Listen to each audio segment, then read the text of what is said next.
नाही मी सांगितलं, अरे प्रश्न असा आहे की नवी मुंबईची जनता टॅक्स भरते. त्या ठिकाणी या हॉस्पिटलमध्ये असलेले रुग्णांची संख्या 60% बाहेरची आहे. म्हणजे नवी मुंबईचा रुग्ण आल्यानंतर त्याला जमिनीवर झोपायला लागतो. आणि म्हणून मी महापौर आणि आयुक्तांना सांगितले की पुढच्या महासभेमध्ये अपोलो हॉस्पिटलचे दर आहेत ते दर लावा.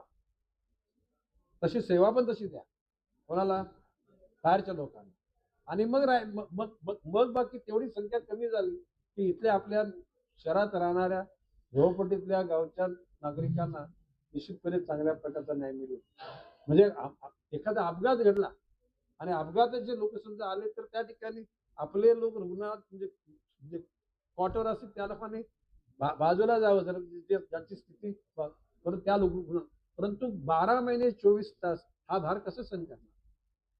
माणुसकी असली तरी सुद्धा म्हणजे असूनही मालक घरचा, एक एक शाहीर साबळेचं वगनाट्य होतं. तर ही परिस्थिती करता कामा नये. त्या शहराची जबाबदारी घ्यायला नको. इथे मुंबई आहे, मानपूरची लोक येतात, इथे ठाणे आहे, ते बुमरा म्हणजे कौशाची लोक येतात, इकडे पनवेलच्या काही भागात लोक आहेत.